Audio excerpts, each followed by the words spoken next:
Guys, magandang araw sa inyo lahat. Panibagong araw, panibagong kaalaman. Ang ibabahagi ko sa inyo tungkol sa electrical. Guys, bali ang topic pala natin ay pag-troubleshoot sa ating mga lightings. Paano ba tayo mag-troubleshoot ng ganitong problema sa ating mga lightings? At bago tayo magsimula, guys, alala ko muna po, pag ganito po ang inyong gagawin, magsuot po kayo ng mga safety gloves. Kung bago pa lang kayo sa ating channel, huwag nyo po sanang kakalimutan mag-like, comment, and subscribe.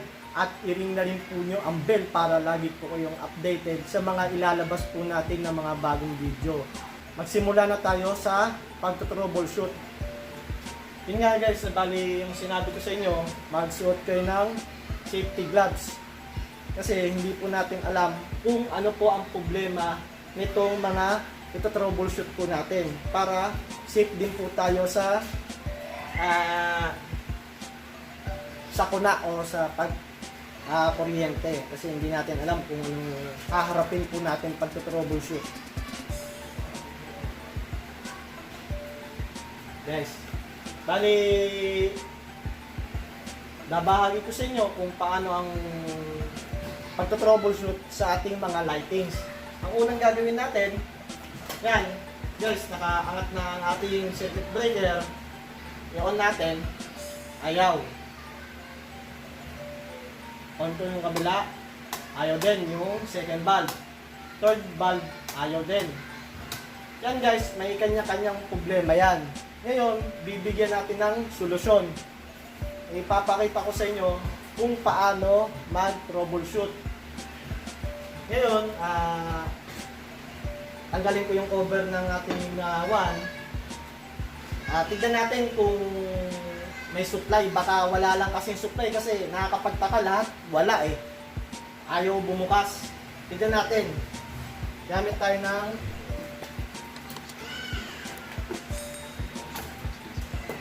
multi-tester.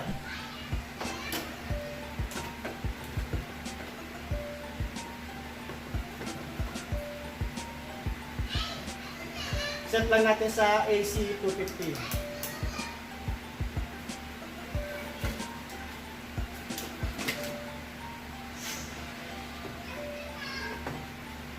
Malaglag guys eh.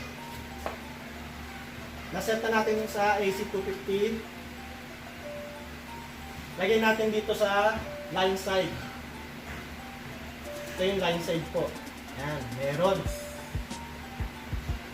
Dito tayo sa load side. Meron din guys. Yan. Meron din current na dumadaan sa ating circuit breaker. Ang problema po talaga dito sa load side natin, sa ating mga papunta sa ating mga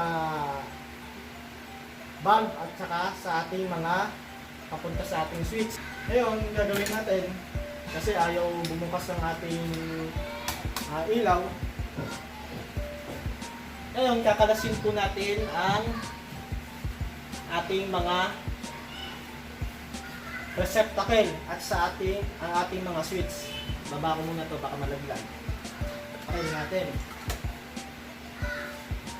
Bago yan, kalasin na natin para ma-check natin kung ito muna tayo sa bulb number 1 natin at saka bulb, switch number 1. Dito na tayo mag-troubleshoot. Para step by step guys.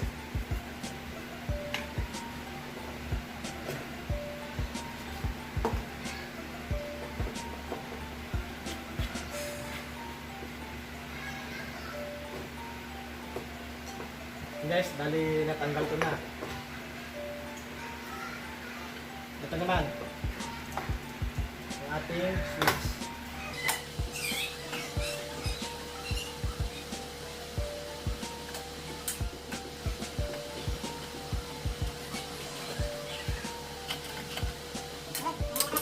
Tingnan natin ito.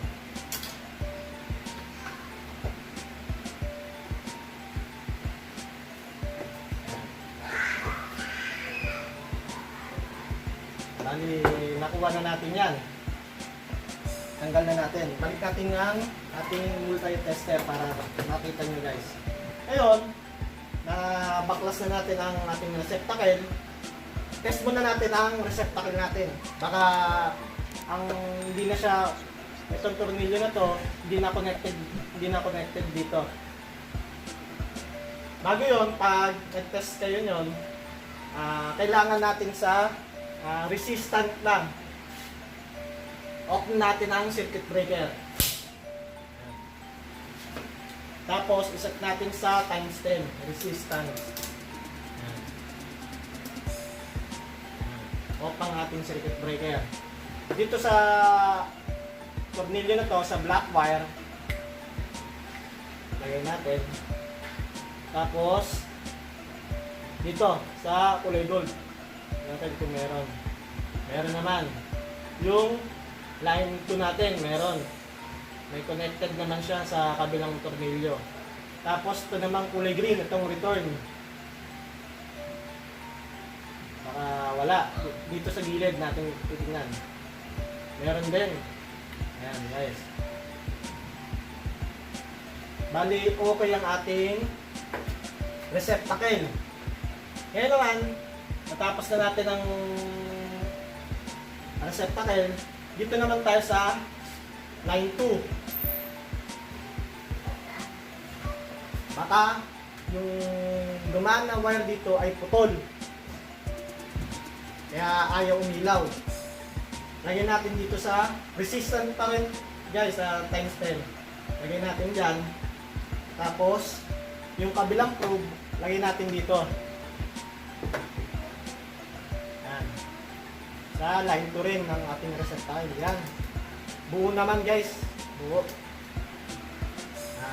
May connected naman siya. Bali, ang gagawin natin, buo ang ating line 2, buo rin ang ating receptacle. Dito tayo sa switch tumingin. Dito natin tignan, baka sira ang ating switch. Bali, ito na. Sa pagtetest nito, ganun pa rin. Dito sa kabilang butas, pasok natin ito. Tapos, ganun din tong kabilang probe para makita natin kung meron. Baka wala.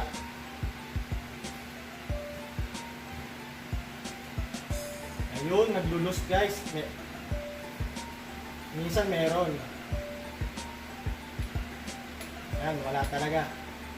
Ayan.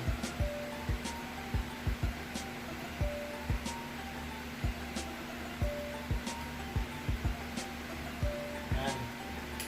Sinusumpong. Ayan. Wala.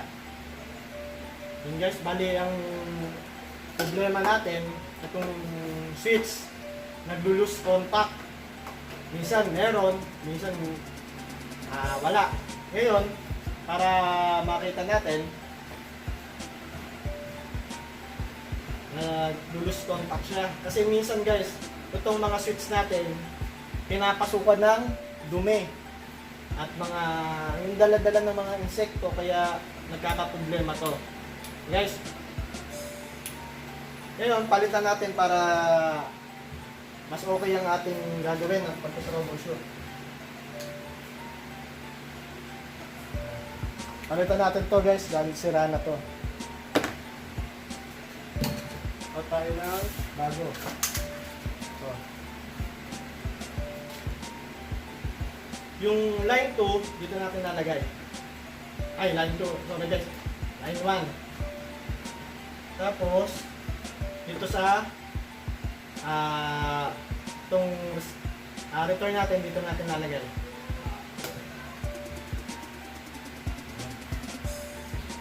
Okay guys, bali natapos na natin ang ito. Napalitan na natin. Ngayon naman, check natin. Sa times 10 pa rin guys, dito natin nalagay. Tapos dito. Yan, wala guys. Kasi nakapatay ang ating switch. Yun ko ang ating switch. Yun meron na Yun. Okay guys, bali nasolve na natin ang unang problema na ating receptacle. Fix ko muna guys para mas makita nyo ng mas maganda. Yun. Natapos na natin. Lagyan na natin ng cover. Guys, testing natin to.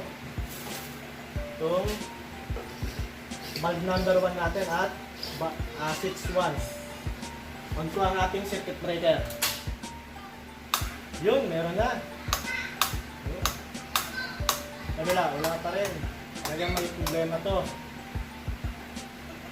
Solve na naman natin tong valve number 2 natin.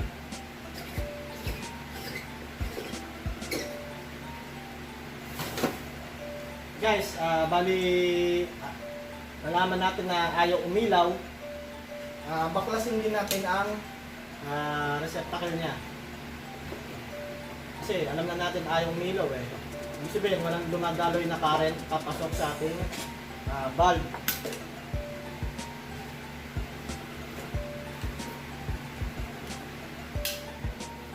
Asa ito naman.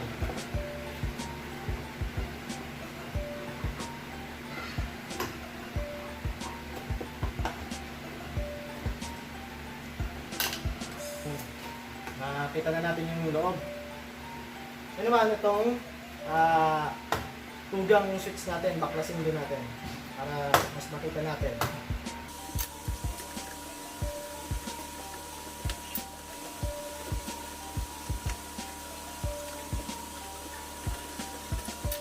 Guys, bali na tanggalan natin.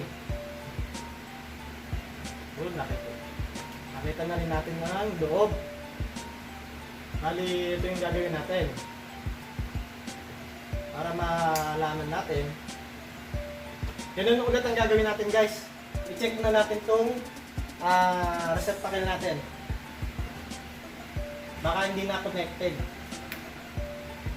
Itong dilaw na wire, ito. Sa resistant pa rin. Ayan. Ayun, meron na lang. At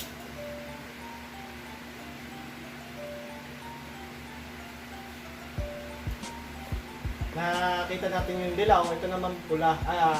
Guys, ano pa doon? Black. Line 2 natin.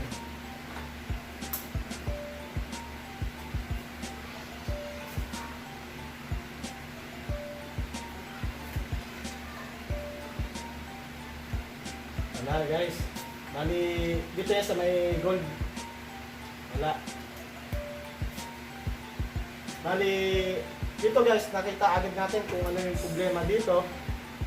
Yung, kasi nalaman, lumang-luma na rin ang ating receptacle. Baka hindi na siya nagkukonect dahil sa mga dumi. At papalitan na natin to guys para mas makita natin. Ito talaga ang sira niya, hindi dito sa switch. Kasi ito pa lang hindi na siya connected. Yung terminal niya dito at terminal dito hindi na connected. Guys, palitan natin. Kasi natin ito.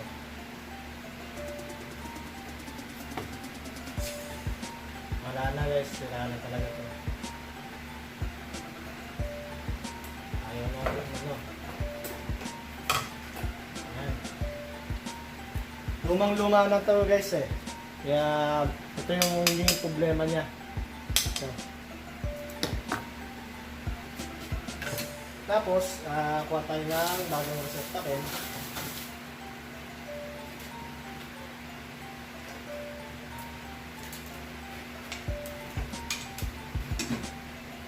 Yes.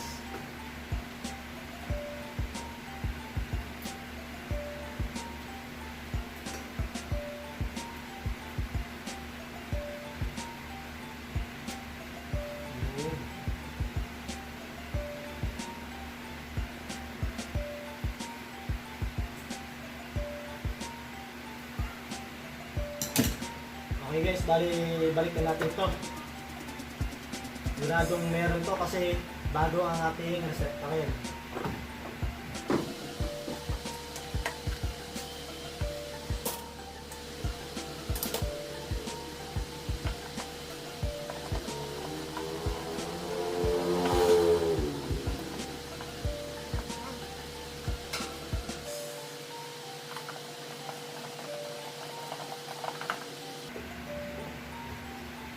Okay guys, bali check natin. Dito sa line 2 ang ating sa circuit breaker. Tapos dito naman sa gitna sa gold. Ayun, wala dito. Ayun, meron. Tapos ito naman line 1 sa kabila.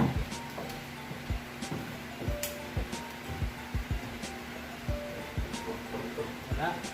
Switch natin. Yun, meron na. Okay guys, bali yun talaga ang sira ng ating bulb number 2. Itong inakapitan niya o itong receptacle. Lagyan natin.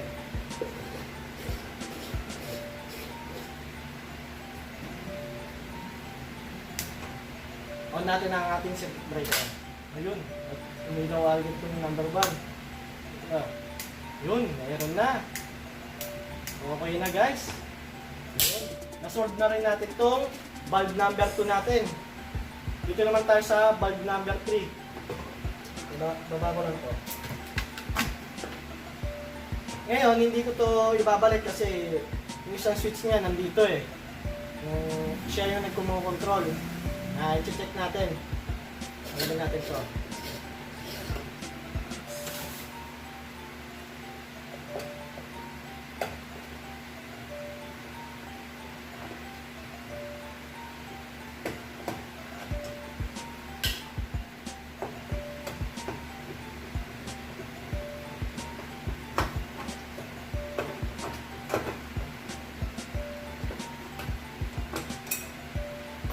Yes, bali natanggal na natin. Ngayon, i-check natin ulit. Ang ganun pag-troubleshoot guys, ganito ulit. Kuha tayo ng multi-tester. Ito guys kasi napakadali, nakuha agad natin kung ano yung sira ng ating bulb number 2.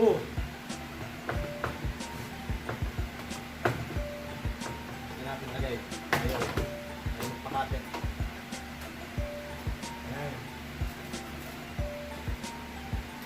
Tayo sa return. Lagyan natin sa return. Sa resistant, ganun pa rin. Switch natin. Ayaw eh. Siyempre, dumaan kasi sa ating switch. Kaya wala talaga. Yun, meron.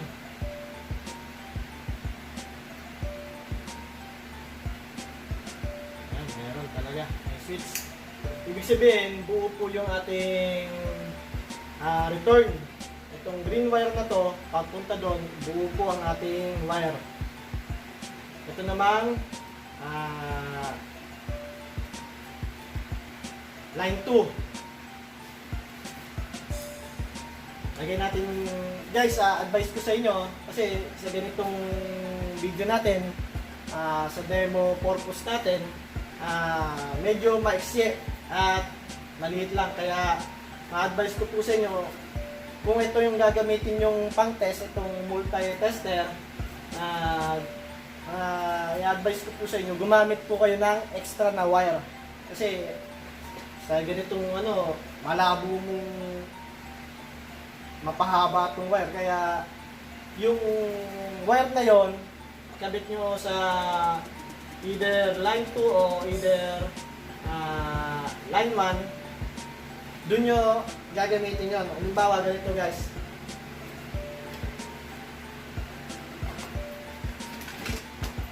Ayan. Kunyari, naka-connected dito sa ating line 2. Tapos, itong black wire, itong test probe natin na isa, i-connect natin dito. Ayan guys, bali, ganun lang. Balik tayo sa ating pag-troubleshoot sa ating huling receptacle. Simula dito, sa ating line 2, tapos dito naman sa line 2 rin sa ating huling receptacle. Ayaw guys. Ayan, ayaw. Hindi umaangat ang ating multi-tester, hindi siya nagkaka-reading. Pero dito sa ating line 1, lagyan natin. Patay pa yung switch niya guys ha. Patay pa. Yan, ayaw. I-on natin. Baka parehong linya ang patay. Meron guys.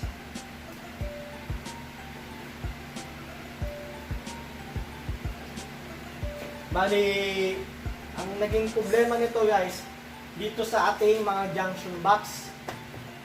Either dito, pero malabo dito guys kasi napa-under niya tong valve number 2 natin.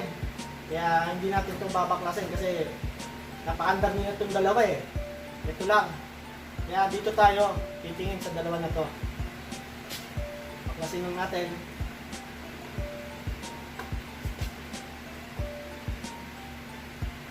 Kuha agad natin kung ano yung problema. Saka yung line.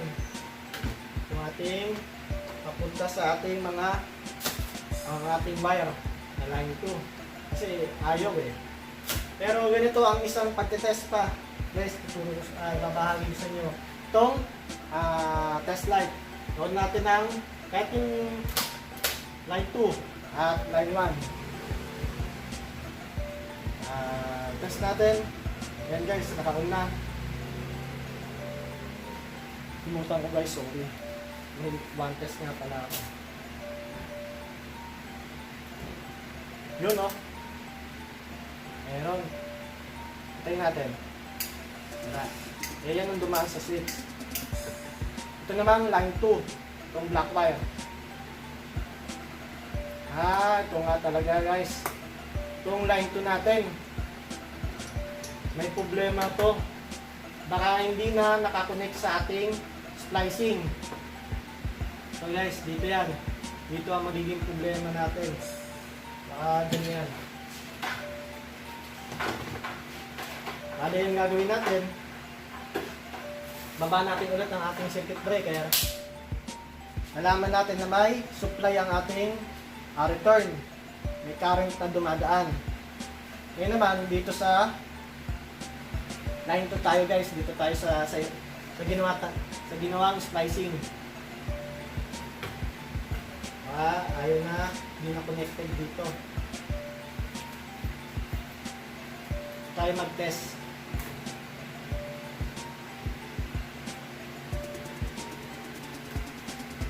Guys. Ayun pa rin guys, resistant times 10. Lagyan natin dito. Line 2, black wire. Tapos dito. Yun. Meron. Meron siya dito. Dito lang wala. Yun, nakuha na natin. Ano natin ang problema? Dito sa pipings na to, baka patid na ating wire o putol na yung mga insulator, yung copper niya kasi luma na rin. Ngayon guys, tanggalin natin para mapalitan natin ng bago.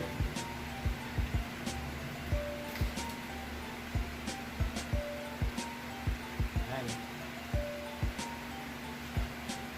Tapos dito naman.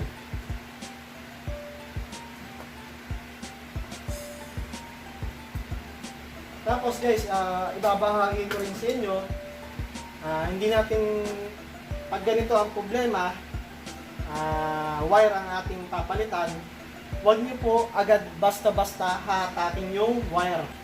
Kasi pag nakabaon na sa ating mga paderyan, sa ating slab, mahirapan na tayo magpasok ng wire kung hahatakin natin basta-basta yan. Basta ang gagawin natin, pag alam na natin kung ano ang sira o ano yung papalitan natin, lalo sa ating mga wire, ganito po ang ating ibabahagi sa inyo kung paano. Either sa box na to o sa ating slab o ito, sa pinagkakabitan ng ating receptacle. Unit lang natin yan. Yun yung bagong wire. Yun lang natin yung luma na nakakabit sa ating mga pipings. Tapos yung bagong ipapalit natin. Ayan. Ayan.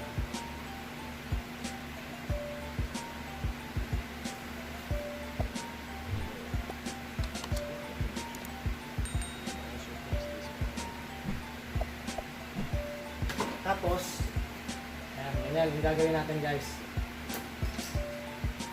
Tapos,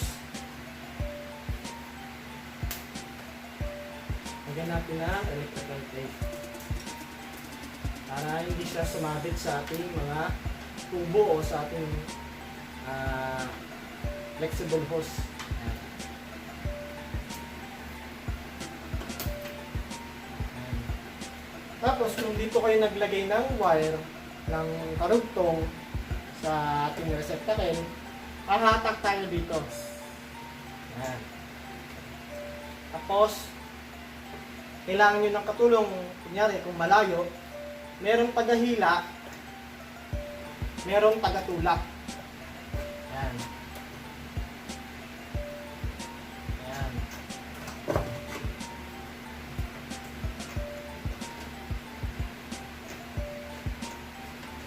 Yun. Ito na yung ating dinugtong. Para hindi na tayo magtagal, ikakat ko na lang. Ayan. Ito yung lumang wire natin. Ito yung pinagpalitan natin.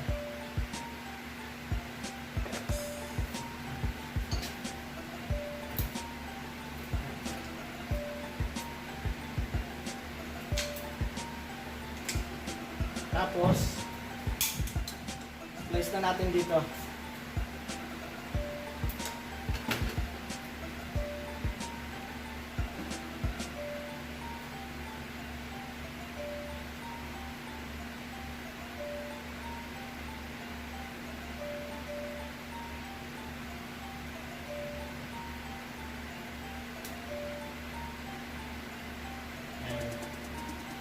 Tapos, bago nyo iwanan tong box na to, siguraduhin nyo naka-electrical tape na agad.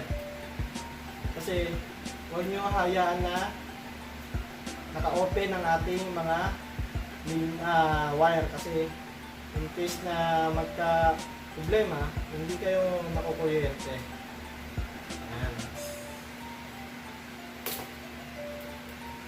Tapos, dito na tayo sa ating ito sa receptacle natin. Connect natin. Ayan.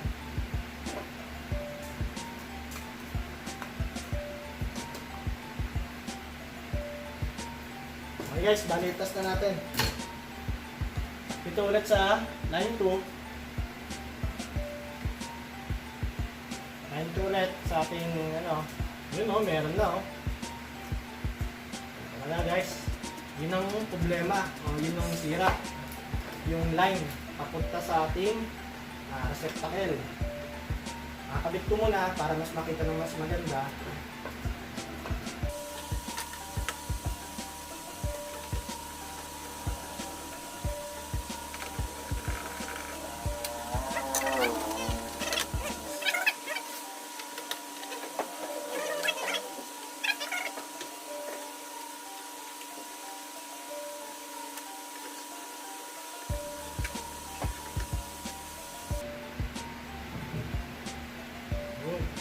Lagyan natin ng cover. Yun. Lagyan natin ito guys dahil solve na natin ang problema ng ating mga valve ng ating system. Lagyan natin ang valve. Tapos lagyan na natin ito, takip natin kasi gusto tayo pag-troubleshoot. Ngayon, i-open ko na ang ating circuit breaker. On ko yung number 1. Yun, meron na. Number 2. Yun, meron na rin, Number 3. Yun, Yun. Yun guys, bali, sana meron po kayong natutunan sa ating pagbabahagi ng kaalaman tungkol sa electrical at sa pag-troubleshoot. At guys, ngayon, na-solve na natin ang problema na itong lightings na to. Part 1 po ito ng troubleshoot po.